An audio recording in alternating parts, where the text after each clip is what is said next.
रूपाय विश्वत्प्राप्तादिहे तबे तापत्रयो विनाशाय श्री कृष्णाय वयं नमः। এই শ্লোকের মধ্যেই বোঝা যায় ভগবান তার স্বরূপ লক্ষণ, তার ততস্থ লক্ষণ। ভগবানের ভজনা করে আমাদের কি বা লাভ, কোন ভগবানের ভজনা আমাদের করা উচিত? প্রথমেই বলছে সচিদানন্দ রূপায়। ভগবানের স্বরূপ কি? ভগবানের স্বরূপ হচ্ছে সৎ চিত আনন্দ। আমরা ভগবানকে বিভিন্ন নামে ডেকে থাকি। ভগবানের কাছে এসে প্রণাম করে বলি, উঠে তারপরে বলতে হয় পাশের একজনকে, ওটা কি কাষ্ঠ বিগ্রহ না পাথরের? ভগবান কাষ্ঠহ নয়, পাথরেরও নয়, আর মৃত্তিকারও নয়। ভগবানের স্বরূপ হচ্ছে সৎ চিত আনন্দ। সৎ কথার অর্থ কি জানবেন?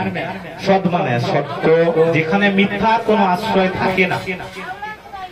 সৎ মানে নিত্য, সৎ মানে অব্যয়, সৎ মানে অক্ষয়, যার বিনাশ হয় না, যিনি সদা সর্বদা অতীত ছিলেন, বর্তমানেও আছেন, ভবিষ্যতেও থাকবেন, যার পরিবর্তনই হয় না, সেই সৎক্ষণ ভগবান।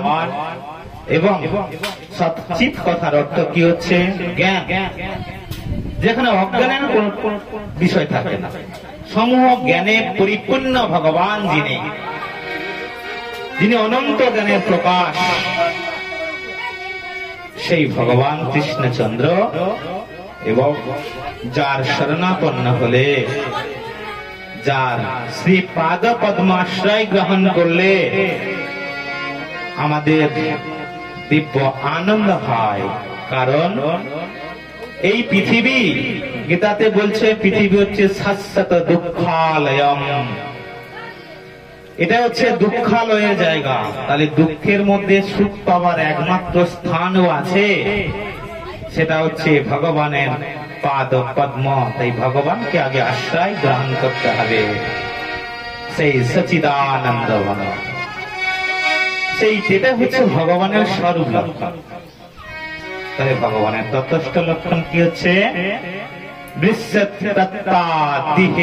তবে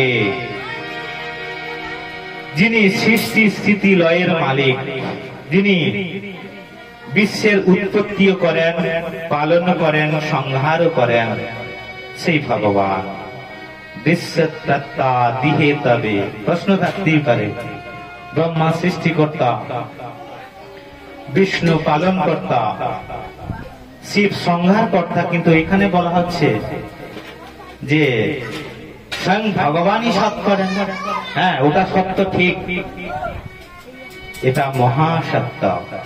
কারণ ইনারি ইশারাতে, ইনারি দ্বারাই তাদেরকে সৃষ্টি করা হয়েছে। ভগবান তাদেরকে সৃষ্টি করে তাদের দায়িত্ব পালন করেছে যে তুমি সৃষ্টি করবে, তুমি পালন করবে, তুমি সংহার করবে। কিন্তু ভগবান হচ্ছে স্বয়ং কৃষ্ণ।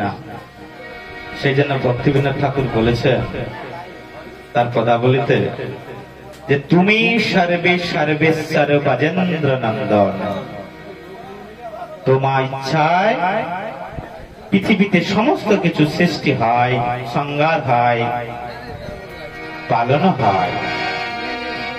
সেই জন্য বলি যে ভগবানের এটাই হচ্ছে কাজ।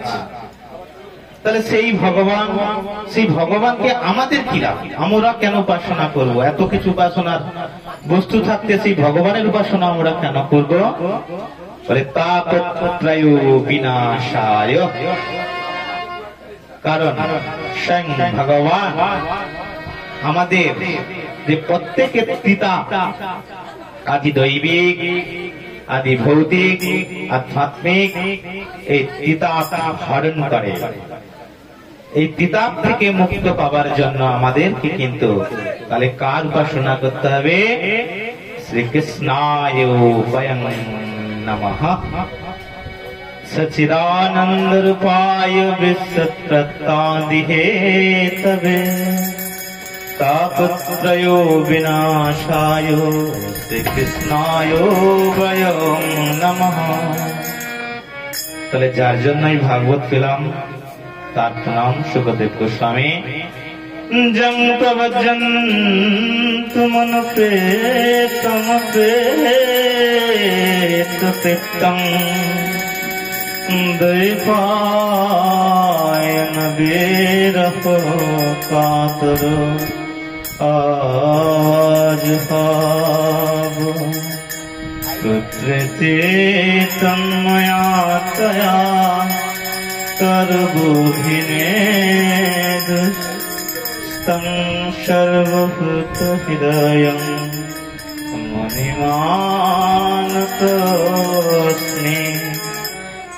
ব্যাসনন্দন সুখদেব গোস্বামী, তার উপনয়ন সংস্কার হয়নি। তিনি জন্মানোই মাত্র এই মায়ামোহ থেকে মুক্ত হওয়ার জন্য তিনি পিতা মাতাকে ত্যাগ করে জঙ্গলের দিকে দৌড়াতে লাগলেন। স্বয়ং ব্যাসদেব হাপুত্র হাপুত্র বলে যখন চিৎকার করছেন, তখন পুত্র সুখদেব কোনো কিন্তু কথা, বাবার কোনো কথা কর্ণে প্রবেশ করেনি। তিনি দৌড়চ্ছে জঙ্গলের দিকে। সেই সুখদেবের হয়ে যারা প্রশ্নর উত্তরগুলো দিয়েছিলেন, সেই বৃক্ষ সকল বলতে লাগলেন, এই যে ব্যাসনন্দন, যে জগতে আমরাও অনেক ফল দিই, যে ফল আমাদের কাজে কোনো ব্যবহৃত করা হয় না। গাছের ফল গাছের কিছু কাজে লাগে কি? কিছুই কাজে লাগে না। তাহলে গাছের ফল যেমন গাছের কাজে লাগে না, অথচ গাছ জগতের কল্যাণের জন্য, মনুষ্যের জন্য তিনি দিয়ে থাকেন, ঠিক তেমনি ব্যাসনন্দন তোমার একমাত্র সন্তান সুখদেব গোস্বামী, ইনি জগতের কল্যাণের জন্য একে ত্যাগ করুন, ওকে মায়ার মধ্যে আবদ্ধ করবেন না। সেই সুখদেব মুনিকে আমি প্রণতই নিবেদন করি। আমরা যে ভাগবতম কথা শুনছি, এটা কোথায় হয়েছিল? ভাগবতম অনেক জায়গায় হয়েছিল। আমরা যে ভাগবতটা পেয়েছি, এটা হচ্ছে সুত শৌনক সংবাদ, অর্থাৎ লোমহর্ষণ পুত্র সুখসুত মুনি আর ব্যাসনন্দন পুত্র কিন্তু সুখদেব।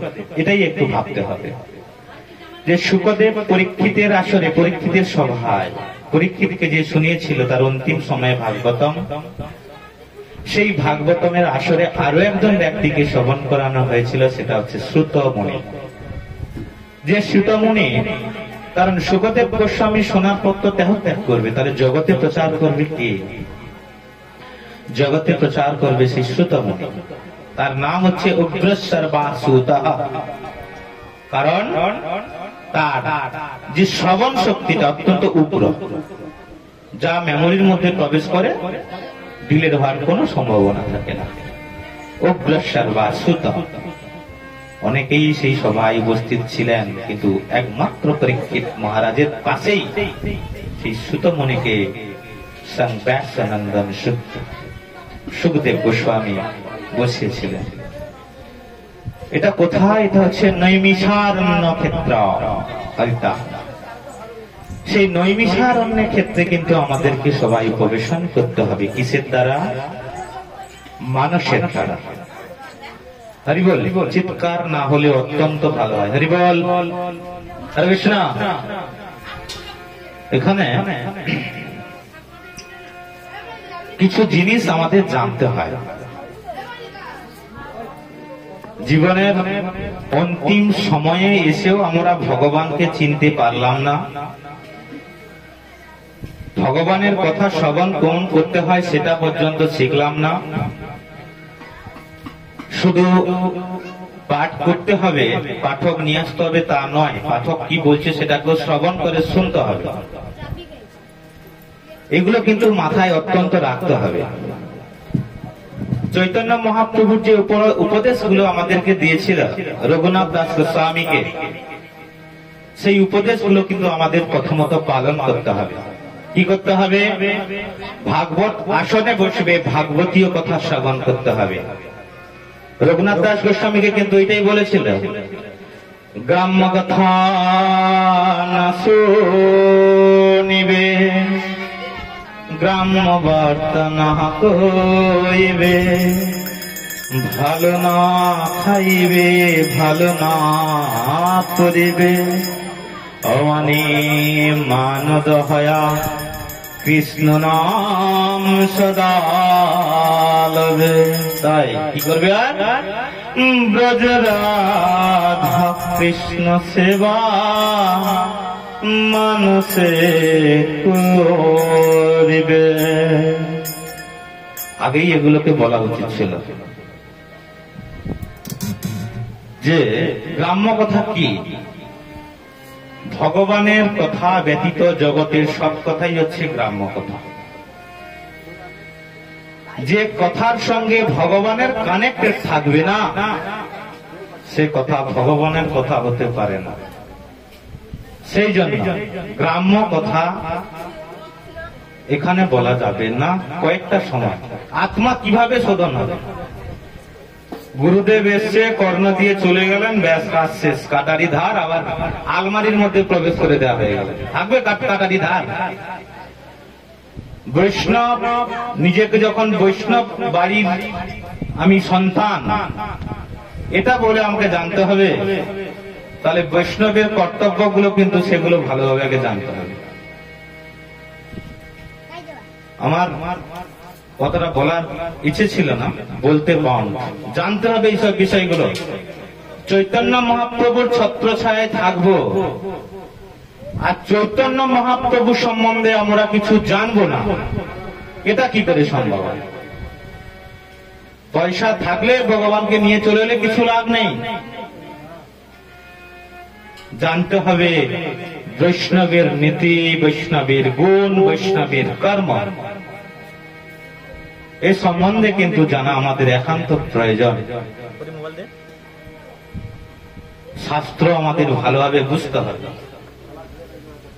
ভাগবত কথা হবে, সেখানে ভালো মন্দ হাসি ঠাট্টা হবে, এটা পাপ গ্রহণ করা। কথাগুলো যদি কানে যায় ভালোভাবে বুঝে নেওয়ার চেষ্টা করা যে এটাই হচ্ছে আমাদের পাপ গ্রহণ করছি আমরা। ভাগবত আসরে কারা বসতে পারে? ভাগবত আসরে সবার বসার যোগ্যতা হয় না, জানেন? ভাগবত আসরে কারা বসে? শাস্ত্রে বলছে জন্মান্তরে ভাবে পূর্ণম তথা ভাগবতম লাভে। শুধু এ জন্মের নয়, জন্মান্তরে যদি কারুর স্বীকৃতি অর্জন হয় তবেই সেই ব্যক্তি ভাগবত কথা শ্রবণ করতে পারে। এই গলায় মালা নিয়ে মস্তকে বিশাল শিখা ছেড়ে ঊর্ধ্বকুণ্ড তিলক করে, তিলক করতেই জানে না অনেক অনেক বৈষ্ণব, নিজেদেরকে বৈষ্ণব বলে আখ্যা প্রদান করে। ভাগবতম ভয় না, এগুলো বৈষ্ণব ভয় না। সেই যে বৈষ্ণব কিছু লাভ নেই। চৈতন্য মহাপ্রভুর উপদেশ বাণী, মর্কট বৈরাগ্য না করো লোক দেখাইয়া। ও লোক দেখানোর বৈরাগ্য সেজে, লোক দেখানোর বৈষ্ণব সেজে কি লাভ? যদি আচরণ না করতে পারি আমরা। বৈষ্ণব করার সন্তান, তার মধ্যে কোনো আচরণশীল নেই। বাড়িটাকে, বাড়ির মধ্যে বাড়িটা কি গৃহ মন্দির, সেই মন্দিরের মধ্যেই আমরা নিয়ম মানি না। গৃহ মন্দির, শয়ন মন্দির। বৈষ্ণব হয়েছে, মুসলিম কালচারের লুঙ্গি পরে ঘুরছি আমরা। আমাদের সনাতন ধর্মের লুঙ্গি পরা সম্পূর্ণভাবে নিষেধ। পরা কোথাও বিধান আছে? কোন জায়গায়? বৈষ্ণব হবো, লুঙ্গি পরে ঘুরবো। কিসের বৈষ্ণব তাহলে? সারা বছর বৈষ্ণব করে মানে লুঙ্গি পরে পরিধান করবো জীবনের মৃত্যু আগে পর্যন্ত, মৃত্যু সজ্জাতে। আর মৃত্যুর সময় কফিন করিয়ে তাকে দাহন করতে হবে। ও বাবা, বিশাল বৈরাগ্য। মরার সময় শুধু বৈষ্ণব, পদ্মা আসনে বসিয়ে পূর্ব দিকে মুখ করে, ওরে বাবা কি না কি হচ্ছে। তো জীবনে বেঁচে থাকতে থাকতে তার ক্রিয়াকর্ম হলো না, কল্যাণ করলেন না। মরার পরে এত কিছু ভণ্ডামি করে কি লাভ? দেহটাকে নিয়ে ছেলে কেনা করা হয়। বৈষ্ণব শাস্তি নয়, হৃদয় থেকে বৈষ্ণব হতে শিখুন। না হলে এই কর্ণ তো বেকার, সাপের গর্তের সমান হয়ে যাবে। যে কর্ণের মধ্যে ভগবানের কথা প্রবেশ করবে না, সে কর্ণ কি কর্ণ? যে জিভাতে ভগবানের নাম উচ্চারণ হবে না, সে তো ভেক জিভা, অর্থাৎ ব্যাঙের জিভা।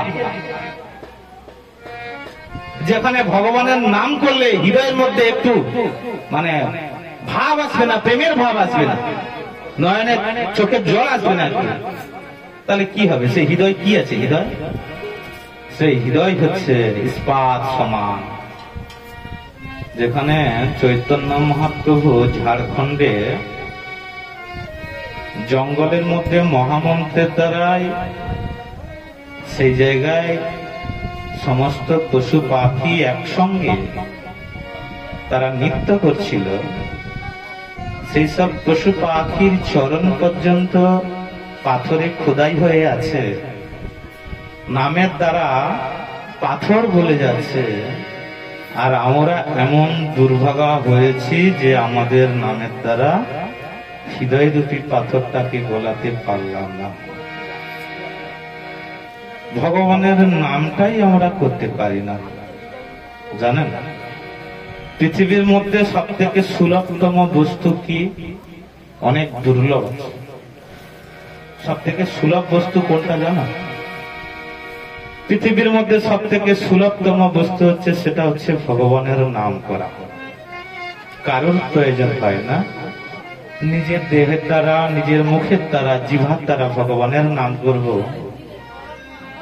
তাও আরো একটা হাত আমরা উৎপন্ন করেছি, যাকে বলে অজুহাত। সারাদিন তাস ফিরতে টাইম পাওয়া যায়, পরচর্চা, পরনিন্দা, হ্যাঁ করে হাসি, অনেক কিছুতেই সমালোচনা। ভগবানের নাম করতে টাইম পাওয়া যায় না। কি করলাম জীবনে? এই জীবনটা দেখে কি লাভ? এই দেহটা তো মৃত সপের সমান। সব দেহ, যে দেহে ভগবানের নাম হবে না, সে দেহ তো মৃত সমান। সেই জন্য বলি, সময় থাকতে এখনো নাম করো। কেন চিৎকার করে করে বলতে হবে নাম করো, নাম করো? বৈষ্ণবরা কি পাগল? তারা কেন নাম করার কথা বলে? তোমরা দিব্যর নাম করো, ভগবানের নাম করো। কারণ কি? কারণ অ্যাকাউন্টে বৈষ্ণবের টাকা ঢোকে না, ঢুকবে আত্মকল্যাণের জন্য, নিজের আত্মার যে ক্ষুধা, সেই ক্ষুধাটা নিবারণ করার জন্য। আমাদের দেহের একটা ক্ষুধা আছে, দেহের ক্ষুধা নিবারণের জন্য আমরা কি করি? আমাদের অন্ন, ডাল, সবজি, এগুলো প্রত্যহ সেবন করি দেহ ক্ষুধা নিবারণ করার জন্য। তাহলে আত্মা তো সূক্ষ্ম দেহ, সে আত্মা যে সূক্ষ্ম দেহ, তার আহার কি? আত্মার আয়তন কত? আত্মার আয়তন শাস্ত্রে বলছে যে একটা গামছাকে যদি চিপিয়ে, গামছাকে যদি চেপানোর পরে সূর্যের উপরে ঝাঁকানো হয়, ছোট্ট ছোট যে জলবিন্দু গুলো উৎপন্ন হয়, দেখা যায় তার 10,000 ভাগের 1 ভাগ হচ্ছে আত্মা। আত্মা খায় না। কি খায়? আত্মা খায় পরমাত্মার নাম। আত্মাকেও পুষ্ট দিতে হয়। জীবনে টাকা পয়সা অনেক থাকবে, কেমন আছেন বাবু? ভালো নেই। কেন? ভালো লাগে। কারণ আত্মা তো ক্ষুধার্ত। ক্ষুধার্ত ব্যক্তি কেমন থাকে জানেন? সেই ব্যক্তিকে একটু ভাগবতীয় আসরে মন্দিরের সামনে বসে দাও, ক্ষণিকের জন্য বলবে না না, একটু হলেও মনে শান্তি আসছে। কারণ কিছুটা পরিমাণ ওর ভিতরে আহার প্রবেশ করেছে। ভগবানের কথা শ্রবণ করতে হবে। এগুলো আগে ভালো করে জানতে হবে যে আত্মার খাবার কি, দেহের খাবার কি। অনেকেই তো বলে ফেলে যে আত্মাকে কষ্ট দিয়ে কোনো কিছু ভগবানের সেবা করা যায় না। মন যা চাইছে তাই গেল, মন যা চাইছে তাই খাও। এগুলো সব মনোধর্ম। যে ধর্ম ভগবান গ্রান্টেড করেছে কিনা দেখতে হবে। করেছে কোথাও মনোধর্ম? শাস্ত্রে প্রামাণিক কি দিচ্ছে এই বিষয়ে জানতে হবে। মন গড়া 10টা কথা বলে জনগণের বেশ উৎসাহ, দারুণ দারুণ, ওই বাহবা নেওয়ার জন্য পাঠ করা নয়।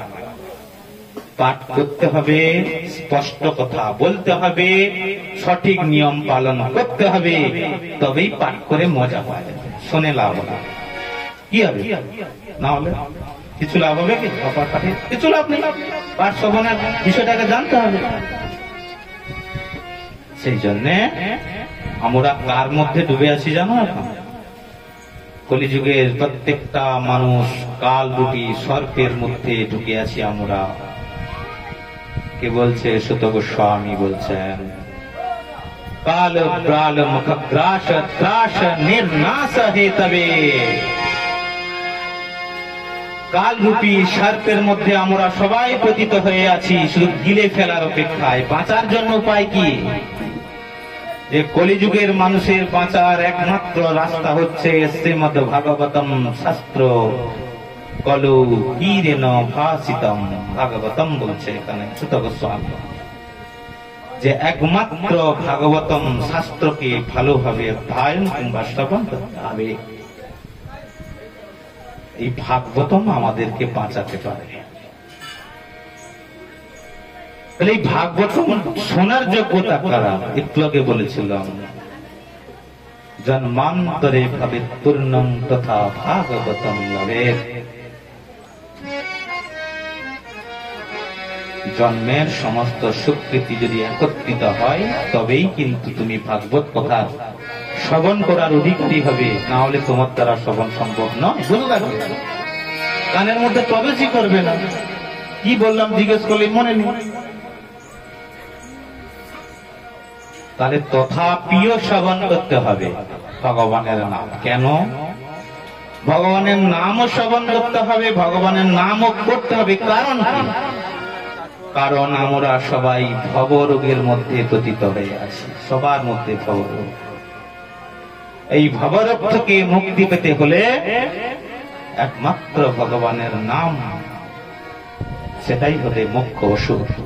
আমাদের কারোর জ্বর হলে বা কোনো অসুখ যদি হয়, অসুস্থ হয়ে পড়ে, ডাক্তার আমাদের মেডিসিন দেয়। তা মেডিসিন দিয়ে কি বলে?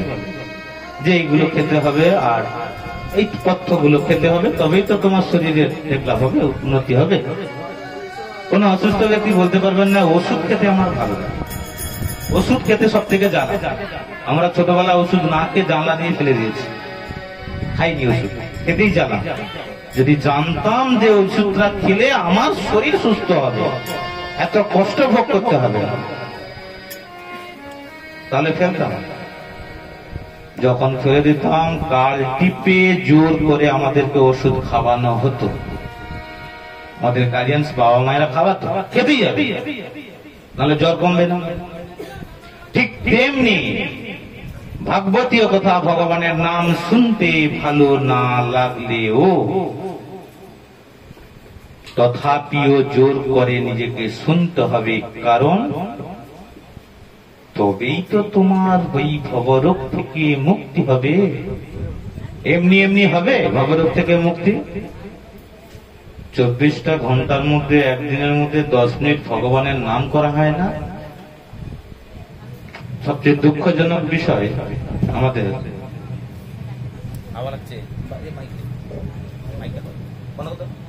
সব থেকে দুঃখজনক বিষয় সনাতনীদের, আমি যেখানে কর্মে কাজ করি সেই জায়গাটায় একজন মাতাজি এসে বলছে, হা গৌর হা নিতাই, হে প্রভু, যেমন ভগবান রাখে এমনি কি ব্যাপার মা? বলে আমার সুগার রুগী, আমাকে ওষুধ কিনতে হয় তো বাবা, সেই জন্য এসছে। তাহলে কেমন? ওষুধ কিনতে হয়, ভগবান এইভাবে রেখেছে, ভগবানের নাম করো। বলেন ভগবানের নাম করি না, সব সময়ের জন্য উঠতে বুঝতে খাইতে শুইতে সদা সর্বদা হা গৌর, সদা সর্বদা আমি ভগবানের দিব্য নাম করি। আমি তাহলে ঠিক আছে, এক প্যাকেট ওষুধ আমি কিনে দেবো, মহামন্ত্রটা উচ্চারণ করো দেখি। মহামন্ত্রটা যেভাবে উচ্চারণ করলো, সেই উচ্চারণ করতে গেলে আমি এখানেই বলে যাবো হরে কৃষ্ণ রাম রাম রাম রাম হরে হরে, এমন ভাবে বললো আমি নিজেই মহামন্ত্র বলিয়ে ফেলে গেছি। সনাতন ধর্মের এই দুর্দশা বর্তমানে, মহামন্ত্রটাও বলতে জানে না। আবার সেই ব্যক্তিরা কোথাও যখন হরে কৃষ্ণ মহামন্ত্র উচ্চারিত হয় প্রতিবাদ করে, ঘুমানো যায়। কি ঝামেলা, সারাদিন ক্যাঁ ক্যাঁ ক্যাঁ ক্যাঁ করে বিরক্ত, অসহ্য।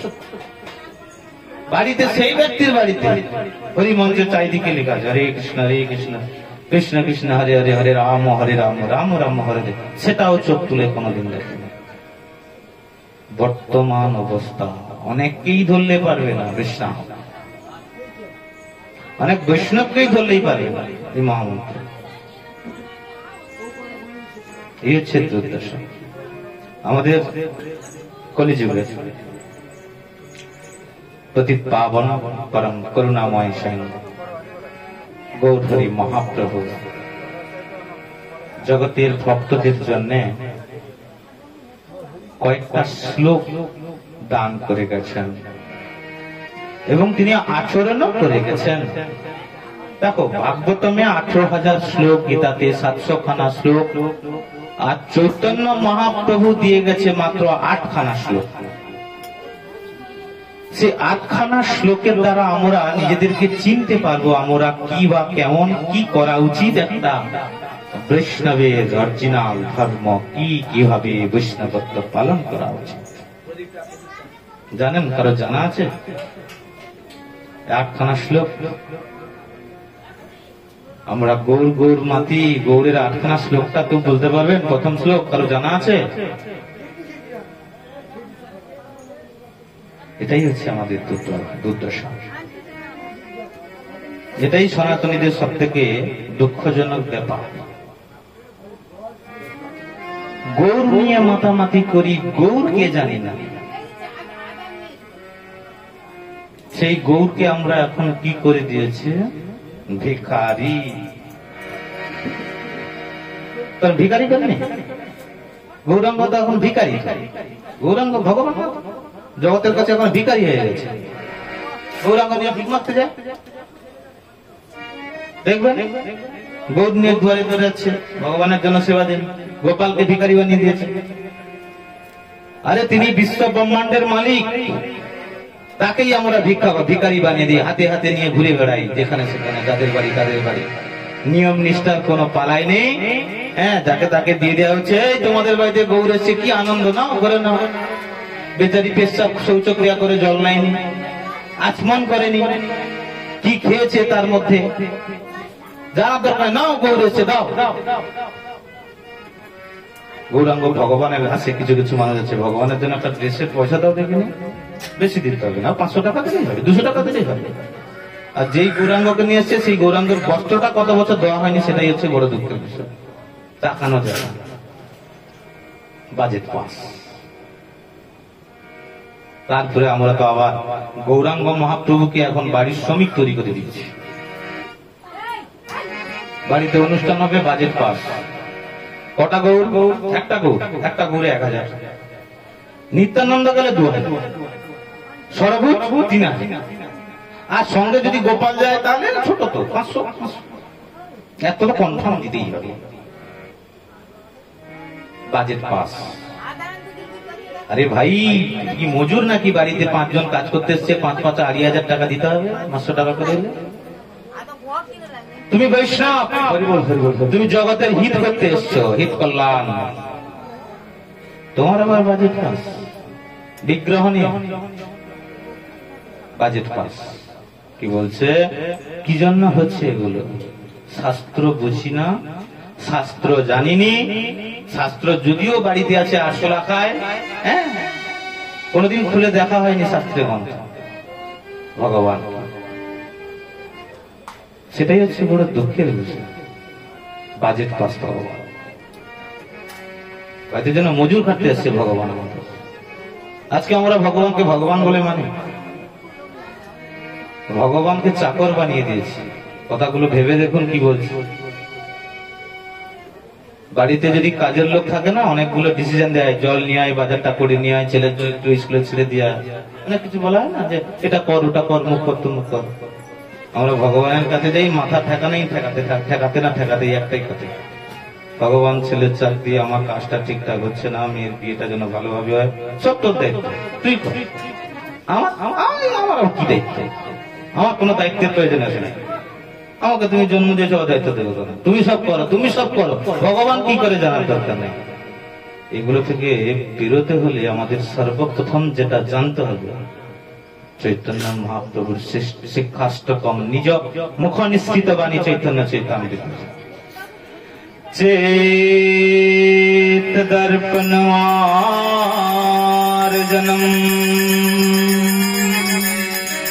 ভাব মহাদাবাগ্নি নির্বাপনম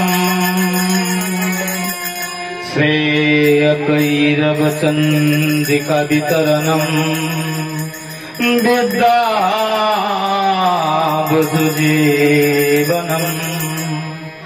आनन्दं बुद्धिवर्धनं प्रतिपदं पूर्णामृतसाधनं सर्वात्मं स्मरणं परं विजयते श्रीकृष्ण संकीर्तनं नम्नां कारि बहुधा निजा सर्वशक्ति तत्तार्पिता नियमित स्मरणेन कालः एतादृशी तव कृपा भगवन् ममापि दुर्दैवमीदृशं मेहाजनेया त्रिनादपि सुनेचन तरोरपि सहेस्नुना अमानेन मानोदेन कीर्तन्या सदा हरे न धनं न जनं न सुन्दरीं कवितां जगदेशकामये मम जन्मानि जन्मनेश्वरे भवताद्भुक्तिरहित कीर्तये अये नन्दतनुज किङ्करं प्रतिपदं मां विषये भवाम्बुधो कृपया तव पादपङ्कजो स्थित धूलिसदृशां वितेञ्चय नयनं गलदश्रुधारया वदनं गदगदरुद्धया पुलकैर्निर्चितं गोपू तव नाम ग्रहणे भवेत्सति जुगायितं निमेषेण चक्षुषा काब्दिसायितं सन्नायितं जगत् सर्वं गोविन्द विदधेन मे आशिष्टवापतुरतं पिनुष्टुमम् अदर्शनं महत्तं करोतु वा यथा तथा वा विदधातु लम्पटो मत्प्राणनाथश्च स एव न परो। शिक्षाष्टकम् प्रथम श्लोक की बोललाम চেতদর্পণ মার্জনম। বোঝা যাচ্ছে বাংলা? চেতদর্পণ মার্জনম, চিত্তরূপী দর্পণকে প্রত্যহ মার্জন করতে হবে। কিভাবে, কার দ্বারা মার্জন করবেন? চিত্তরূপী দর্পণকে নামের দ্বারা। তাহলে এই চিত্তরূপী দর্পণকে যদি নামের দ্বারা মার্জন করতে হয়, নিত্য নিত্য করতে হবে, এর কোনো কিন্তু বাদ দেওয়া যাবে না। যেমন নিত্য আমরা ত্রিসন্ধ্যা সেবা গ্রহণ করি না, দেহ পুষ্টি রাখার জন্য। সেই জন্য নিত্য আমাদের চিত্তরূপী দর্পণকে মার্জন করতে হবে। দর্পণ জানো দর্পণ কাকে বলে? দর্পণ তাকেই বলা হয় যেটাকে আয়না, আয়না নিজের প্রতিচ্ছবিটাকে যাতে দেখা যায়, সেই আয়না হচ্ছে দর্পণ।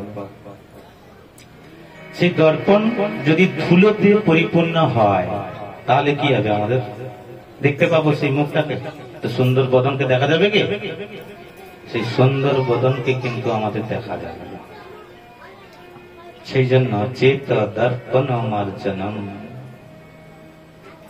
তাহলে সেই চিত্তরূপী দর্পণকে প্রত্যহ যদি মার্জন করতে থাকি তাহলে আমাদের কি হবে না? আমাদের হবে সংসার, এই যে সংসারের তিতাব, সংসারে যে দাবানল। সংসার কি? বিশ্বনাথ চক্রবর্তী লেখায় শিক্ষাষ্টকমের মধ্যে প্রথম শ্লোক, সংসার দাবানর নীললোক ত্রাণায় কারণ ঘন ঘনাত্ম প্রাপ্ত কল্যাণ গুণর্ণবর্ষ বন্দে গুরু শ্রী চরণারবিন্দম। আচার্যগণের পদাবলিতে জানতে হবে কি বলেছে। সংসার হচ্ছে দাবানল, সংসার দাবানল। দাবানল কি না? দাবানল দেখবে কাঠে কাঠে ঘর্ষণে, জঙ্গলের মধ্যে ঘর্ষণে যে আগুনটা লাগে, ইরানে যত যে জঙ্গল কেউ আগুন লাগায় না, অটোমেটিকলি, অটোমেটিক, কোনো ব্যাপার নাই, ঘর্ষণ লাগতে লাগতে আগুন জ্বলবে আর পুরে ছাই করে দেবে। এটাই হচ্ছে সংসার। তুমি ধীরে স্থির চাইতে থাকবে আমি ভালোভাবে থাকবো, ঝগড়া করবো না, যে সংসারে ঝগড়া হয়নি সেটাই গন্ডগোল, হবেই গন্ডগোল। ও দাবানল, অটোমেটিক আগুন জ্বলবে, কোনো না কোনো প্রকারে আগুন জ্বলবে। তাই সেই দাবানল থেকে তুমি মুক্ত পাবে এই সংসার জীবনে। কি করতে হবে না? চিত্তরূপী দর্পণকে তোমাকে মার্জন করতে হবে। তোমার হৃদয়ে আত্মজ্ঞানের যে স্ফুরণ,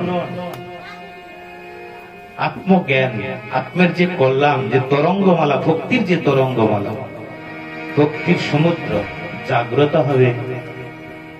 এবং কি করতে হবে? আনন্দম পরিবর্ধনম প্রতিপদম পূর্ণাম বিকাশাদনম। ভগবানের প্রত্যেকটা পদ, প্রত্যেকটা নাম, সেই নামের মধ্যে ভগবানের সর্বস্ব শক্তি বিরাজ করে আছে। সেই প্রত্যেকটা নাম যদি করতে পারো তাহলে সর্বত্রকর্ষে জয়লাভ করতে পারবে, সর্বভাবে তুমি জয়লাভ করতে পারবে। প্রত্যেকটা নামের মধ্যে প্রেম খুঁজে পাওয়া যাবে। তাহলে ভগবানের কি নাম করা উচিত? দ্বিতীয় শ্লোক, নাম নাম কারি বহুধা নিজ সর্বশক্তি তত্রার্পিতা নিয়মিত স্মরণেন কালহ। নাম নাম কারি বহুধা, যে ভগবান তোমার এমনই করুণা যে তুমি জগতের কল্যাণের জন্য অনেক নাম রেখে গেছো। প্রত্যেকটা নাম ভগবানের, ভগবানের সর্বশক্তি তার মধ্যে বিরাজ করে। হে মুকুন্দ, হে মাধব, যে কোনো নাম, হে হরি, হে ঋষিকেশ, হে কেশব, হে দামোদর, যে কোনো একটা নাম জপ করো। নাম নাম নাম কারি বহুধা নিজ সর্বশক্তি তত্রার্পিতা। ভগবান সমস্ত শক্তি কিন্তু ভগবানের নামের মধ্যে বিরাজ করছে।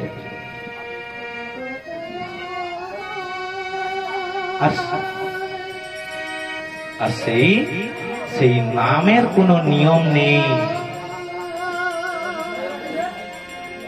সেই নাম যখন তখন যথা তথা সব সময় নিরন্তর সূচি অসুচি সদা সর্বদা এই নাম করা যায়, তবেই তো কল্যাণ হবে। তার এই চিত্তরূপী দর্পণকে প্রত্যহ নামরূপী মার্জনের দ্বারা মার্জন করুন, নিরন্তর করুন, নিরন্তর করুন না। কোনো বাদ বিচার নেই এবং ভগবানকে এত কিছু দেওয়ার কোনো প্রয়োজন নেই। সদা সর্বদা মানুষে ভগবানের সেবা করো। বাড়িতে ঠাকুর দেখেছি, বাড়ির বউ সবসময়ের জন্য ফুল জল দেবে, আমার কি কাজ নয়? তুমি কাজের মধ্যে থাকো, কাজের মধ্যে থেকে কাজের ফাঁকি তুমি নিত্য ভগবানকে সেবা প্রদান করো। ভগবানকে দিতে থাকো না, ভগবানকে 1 টাকা খরচ হবে না, মনের দ্বারাই দেয়া যায় ভগবানকে। আমি এটা অনেক জায়গায় বলি যে নরোত্তম দাস ঠাকুর তার গুরুদেবকে বলছিল, গুরুদেব আমাকে একটা কোনো কাজ দিন, আমিও তো ভগবানের সেবা করতে পারি, আমিও তো ভগবানের কিছু কাজ করতে পারি। নরোত্তম দাস ঠাকুর কাতর কণ্ঠে গুরুদেবের কাছে চাইছে, জানেন? নরোত্তম দাস ঠাকুর গুরুদেব লোকনাথ দাস ব্রহ্মচারী। গুরুদেব তাও না, গুরুদেব ভাবলেন বাচ্চা ছেলে, কি হবে, কি দেয়া যেতে পারে? তাহলে একটা কাজ করো নরোত্তম, তুই প্রত্যহ ভগবানকে দুধ গরম করে সেবা দে। গুরুদেব তাহলে গোমাতা আনতে হবে বলে, না না না না না, গোমাতা নিয়ে আসার প্রয়োজন নেই, যা তোকে কিছু করতে হবে না, তুই প্রত্যহ চোখটাকে মুদ্রিত করবি, এক ধ্যানে ভগবানের চরণটাকে আশ্রয় করবি, আর কি করবি, সেই ভাববি আমি গরুটাকে দহন করলাম, গরুটাকে দহন করে সেই দুধটাকে আমি পরিষ্কার করে ছাঁকলাম, একটা পাত্রের মধ্যে রেখে গরম করলাম, দেখবি যেন বেশি গরম না হয়ে যায়, তাহলে ভগবানের আবার খেতে অসুবিধা হবে, জিভ টিপ পুড়ে যেতে পারে। হ্যাঁ, এইভাবে দিবি প্রত্যহ মানুষে ভগবানের সেবা দেশ। নরোত্তম দাস ঠাকুর জানো নিত্য ভগবানের এইভাবেই সেবা করতেন, চোখটাকে মুদ্রিত করে ভগবানকে প্রত্যহ দুধ গরম দিতেন, দুধ গরম করে খাওয়াতেন। আর ভগবানও সেই মানুষের তীর্থ সহকারে খেতেন। প্রমাণ কি জানেন? সেই নরোত্তম দাস ঠাকুর একদিন এই দুধ গরম করতে বসিয়ে তিনি ভগবানের রাসলীলা দর্শন করছিলেন। অপরূপ ভগবান, কি সুন্দর তার গোপিনীদের সঙ্গে খেলা করছে, দারুণ দারুণ। মনে নেই, আর হারিয়ে গেলেন, সম্পূর্ণভাবে তিনি হারিয়ে গেলেন, জানেন? আর এদিকে দুধটা গরম হতে হতে হতে হতে হতে হতে এক সময় দুধটা পুড়ে গেল। আর সেই দুধ পোড়া গন্ধটা যখন নাকের মধ্যে লাগলো, নরোত্তম দাস ঠাকুরের হুঁশ ফিরে এলো। ইস, দুধ পুড়ে গেল, ছুটে গেল, কি করবে খুঁজে পায়নি। সেই দুধের পাত্রটাকে হাতের মধ্যে নামিয়ে ফেলেছে। ভাবছেন, কথাটাকে মাফ করবেন, এটা কিন্তু মানসে হচ্ছে, মনে মনেই তিনি নাম কাটছে, চোখে বসে থেকে। আরে সেই মানসে সেই দুধ গরমের পাত্রটাকে যখন স্পর্শ করেছে, সেই পাত্র তো গরম হয়ে গেছে, এই বাহ্যিক দেহ না, এই দেহের দুটো অঙ্গ হাত পুড়ে গিয়েছিল নরোত্তম দাস ঠাকুর। গুরুদেব যখন এসে দেখে যে নরোত্তম তো দুটো হাত পোড়া, কেন রস পড়ছে কেন? গুরুদেব, এক মনে 2 কাজ করেছিলাম, আমি দুধ গরম করতে বসিয়ে ভগবানের লীলা দর্শন করছিলাম। আরে তুই তো মানসে করেছিলি। বলে, মানসেই তো ভগবান আমাকে এই শাস্তি দিয়েছে। আচার্যগণের পথ এত সহজ নয়, ভাবতে হবে, মন দিয়ে সেবা করলে সে দেওয়ার ভাবটাই জনার্দন ভগবান। ভগবানকে পুজো করার কোনো প্রয়োজন নেই, ভাব দিন, সদা সর্বদা নিরন্তর চিন্তা করুন।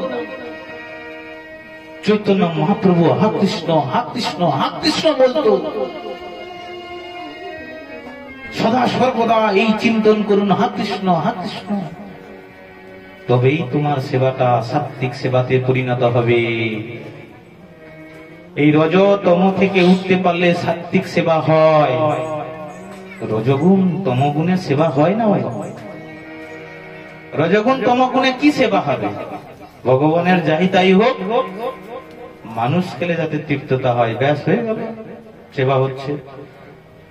ভগবানের জন্য একটা কাপড়ও নেই, আর তার জন্য টুকটাক ফলাহার, আর বাইরে প্রত্যেকের জন্য পনির, তারপরে বিভিন্ন রকমের পকড়া টকরা সব রন্ধন হচ্ছে। কি হবে? বৈষ্ণব, তোমাকে তো সেটা জানতে হবে যে ভগবান, তুমিও সারাদিন খাও না, বাতাসা খেতে থাকো। তোমার বাড়িতে বিগ্রহটা প্রত্যহ যদি নকুলদানা বাতাসায় সন্তুষ্ট থাকে,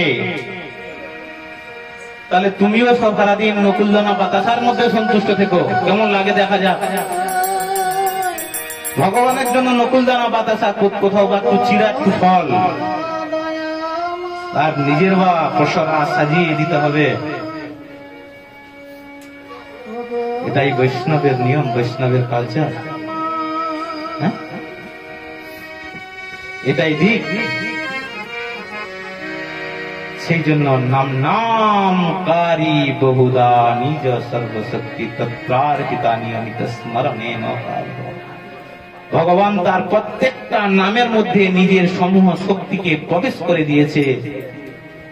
যে নাম নিরন্তর ভাবে গুণগান করো, গান করতে থাকো, করতে থাকো, করতে থাকো, তবেই তোমার হৃদয়ের মধ্যে চিত্ত শুদ্ধি হবে। সেই চিত্ত থেকে রজ এবং তমগুণ তোমার শরীরের মধ্যে দমন হবে। রজ এবং তমগুণ যখন দমন হবে, তখন তোমার শরীরের মধ্যে সাত্ত্বিক সত্য গুণের অধিষ্ঠিত হবে। সত্যগুণ যখন বিরাজিত হবে, তখন ভগবান ব্যতীত তুমি কোনো কিছুই করতে পারবে না। ভগবান ব্যতীত তুমি কোনো কিছুই করতে পারবে না। হাগো হানিতাই হাদয়া বলে কন্দন করবে। তোমার নয়নের মধ্যে অশ্রু নির্গত হবে, ভাষার মধ্যে গদগদ বাক্য বসবে, কথা বলতে পারবে না, ভারাক্রান্ত হৃদয় হবে। নাম করো, নাম করো। অনেকেই বলে বৈষ্ণব, আমরা জাত বৈষ্ণব। ঠিকই আছে, তাই বৈষ্ণবের কোন জাত থাকে? বৈষ্ণব যে কোনো কুলেই জন্মাতে পারে। অসুর কুলে ছিল কে? প্রহ্লাদ। অসুর কুল, অসুর কুলটাকে উদ্ধার করে দিয়ে গেলেন ভক্ত প্রহ্লাদ। ওরা তো প্রত্যেকে কি ঘুরে ফিরে নিয়ে এসছে। আমরা জাত বৈষ্ণব, পরম্পরায় আছে। আরে ভাই, তুমি পরম্পরা যুক্ত বৈষ্ণব, তোমার বাড়িতেই দাদু দিদারা করতো, বাবা করতো। বৈষ্ণবত্ব তুমি রেখেছো তো? বৈষ্ণব যে গুণ, সেই গুণটা তোমার মধ্যে কতটা আছে সেটা দেখতে হবে।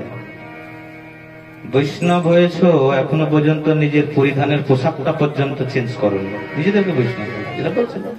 বৈষ্ণব, আমি বৈষ্ণব, বিশাল বিশাল। এখন তো আবার বৈষ্ণবদেরকে জিজ্ঞেস করে দিলে খায় না। যা দেবে একসঙ্গে মুড়ি মুড়কি যা আছে দিয়ে দাও, আমি ব্যাস জল টল ছড়িয়ে ভগবানকে অর্পিত করে দেবো, ওখানেই ব্যাস ভগবান শিখে নেবে। প্রসাদ প্রসাদ নিরামিষ, নিরামিষ হচ্ছে প্রসাদ, মাছের ঝোল, পটল দিয়ে নিরামিষ। না, বৈষ্ণব কেমন করলো মানে প্রসাদ? প্রসাদ নেই, নিরামিষ প্রসাদ হচ্ছে বৈষ্ণব। যিনি বিষ্ণু ভক্ত, বিষ্ণুর পার্শ্বদ। আরে ভাই, তুমি তো বৈষ্ণবের কে? তুমি ধর্মরক্ষক, তুমি প্রশাসন, তুমি পুলিশ। ধর্মরক্ষা পুলিশ। এই জগৎকে রক্ষা করার জন্য যেমন প্রশাসনের ব্যবস্থা আছে, এই ধর্মকে রক্ষা করার জন্য তুমি তো প্রশাসন হিসেবে দাঁড়িয়ে আছো। তোমার কাছে নিরামিষ মাছ। কোন একজন বৈষ্ণব আমাকে বলে দিল, বলে চৈতন্য চৈতামৃতে লেখা আছে, মনে পড়ছে না বিষয়টা, বলে শুইও রমণীর কোল, খাইও মাগুর মাছের ঝোল, মুখে বলে হরিব। কোন চৈতন্য? কার লেখা? তারা কোন কোন লেখকের লেখা? বৈষ্ণব আত্মা যা চাই গিলে খাও। দীক্ষা দিচ্ছি, দীক্ষা কোন সমস্যা? ভগবানের নাম দীক্ষা হচ্ছে তো। আর মন যা চায় সব গিলে ঢুকিয়ে দাও বৈষ্ণব। মনুসংগীতায় বলা হচ্ছে জন্মানাং জয়তে শূদ্র সংস্কারাণং বিজয়ুচ্যতে বেদ পাঠিন বিগ্রহ ব্রহ্ম জনাতি ব্রহ্মণ। আর বিষ্ণু জনাতে বৈষ্ণব। বৈষ্ণবের গুণ, বৈষ্ণবের কটা গুণ জানো? 26 খানা গুণ আছে বৈষ্ণবের, 26 খানা গুণ। তবেই বৈষ্ণব। বাদ দিয়ে দিন 26 খানা গুণে আছে। নববিধা ভক্তির যে পৈতাটা গলার মধ্যে আছে, যে যজ্ঞ সূত্রটা, তার কি আপনি কতটা করছেন? তার যে ক্রিয়া, এই 9টা দড়ির মানে কি? গলায় ঝুলিয়ে পুজো করতে যাওয়া, আমার গলায় ঝুলানো আছে সেটা ছেড়ার জন্য। তার কাজ কি? প্রত্যেকটা সুতার একটা করে কাজ আছে। সম দম তপ শৌচ খান্তি আর্য জ্ঞান বিজ্ঞান আস্তিক। কি আছে তোমার মধ্যে? তোমার মধ্যে এখনো লোভ লালসা যায়নি। তুমি জগতের প্রত্যেকটা জীবকে সমান চোখে দেখো। মানুষ আর ছাগলের বেলা আলাদা, মাছের বেলা আলাদা। তুমি ব্রাহ্মণ, তুমি বৈষ্ণব। বিরিয়ানি হাড়ির মধ্যে লাল কাপড় দেওয়া থাকে না, লঘু চিহ্ন, দেখলেই বোঝা যায় এটা বিরিয়ানি। ড্রেস দেখে বোঝা যায় পুলিশ, ড্রেস দেখেও বোঝা যায় সিকিউরিটি। আমাদের ড্রেসটাই হচ্ছে এগুলো। কিন্তু আমাদের কর্ম কি? দেশ চালনা নয়, ধর্মকে সঠিকভাবে পরিচর্যা করা। সম দম তপ শৌচ খান্তি আর্য জ্ঞান বিজ্ঞান। ভাগবতম বলছে না, শ্রীমদ ভাগবত গীতার মধ্যে স্পষ্ট আছে মোক্ষযোগ করতে হবে এগুলো। কি করে আমরা নির্লজ্জের মতো বলে ফেলি, আত্মা যা চাই তাই কর। দীক্ষা দেওয়া হয়েছে উলুবনে মুক্ত কেরানোর মতো, যার মধ্যে আচরণের ঠিক নেই, দিয়ে দেওয়া হলো কর্ণ। না, দীক্ষা দীক্ষা তুই দীক্ষা, তোমার লটা কম্বল নিয়ে আসো। তারপরে দিন যেতে নাই যেতে গলা থেকে তুলসী মালাকে ছেড়ে ফেলা হয় মান সম্মানের কাছে। কিসের দীক্ষা? গুরুদেব কি করে এইসব ব্যক্তিকে দীক্ষা দেয় যারা ভগবানের প্রতি আস্তিক? আরে আস্তিক, তোমার একটা লক্ষণ হচ্ছে আস্তিক। তুমি নাস্তিক নয়, ভগবানের বিদ্বেষ করো না। তুমি আস্তিকতা আছে। পৃথিবীর প্রত্যেকটা শক্তি যদি তোমার বিপক্ষে যায়, পৃথিবীর প্রত্যেকটা জনগণ যদি তোমার বিপক্ষে যায়, তুমি একদিকে এক পক্ষ হয়ে দাঁড়িয়ে থাকবে যে ভগবান আছে, ভগবান আছে, ভগবান সর্বশক্তিমান। আজকে বৈষ্ণবরা প্রশ্ন করলে বলে ওটা সব কাল্পনিক, গোসাই দি হয়েছে ওরা। লজ্জা লাগে, এটাও লজ্জার বড় বিষয়, জানতে হবে। ভাই তুমি বৈষ্ণব কেমন হওয়া দরকার? 3 নম্বর শ্লোক, শিক্ষা স্টকমের একটা একটা করে ভাঙবো, বেশি ভাঙা যাবে না, টাইম অনেক যাবে। পার লাইন ভাঙতে গেলে না এখন 10 ঘন্টার উপরে প্রবচন যাবে। সেই জন্য বলছিলাম 9টা থেকে বুঝলে তাহলে ঠিক ছিল, 11টায় বসা হয়েছে। তো 3 নম্বর শ্লোকটা কিন্তু প্রত্যেকেই জানে, এটা জনসাধারণ, সবার জন্য মুখস্থ হয়ে গেছে, কোনো ব্যাপার নয়। কেউ একটু তিলক কেটেছে, বেচারির গলায় মালা পালা কিচ্ছু নেই। একজন নাস্তিক পার্টি ভগবান বিশ্বাস করেন, ভাই বৈষ্ণব হয়েছিস, লাঠি খেতে হবে। এবার তো লাঠি খাবি, তোকে যা বলো শালা বঞ্চতি যত রকম ভাষা আছে বলে যাবো, তুই সহ্য করেন। বৈষ্ণব চৈতন্য মহাপ্রভু বলে কে কাকে জ্ঞান দেয়? আরে ভাই বৈষ্ণব হয়েছে, ছাগলের মতো কাজ করিস না ভাই। বেড়া দে, বেড়া না হো কিছু তো ক্রিয়া পাবি। চৈতন্য স্বয়ং কৃষ্ণ ভগবান অর্জুনকে উপদেশ প্রদান করেছেন, সর্বধর্মং পরিত্যাজ্য মামেকং শরণং ব্রজ অহং কাম সর্ব পাপেভ্যো মোক্ষয়ামি স্বামী শুচি। যে সমস্ত ধর্মকে পরিত্যাগ করে তুমি আমার শরণাগত হও। তাহলে অর্জুনের কি করার দরকার ছিল? এই গান্ডি ফান্ডি যা আছে সব ফেলে দিয়ে শ্রীকৃষ্ণের চরণে বসে যাওয়া উচিত ছিল। কিন্তু ভগবান করলেন কি, তুমি ক্ষত্রিয়,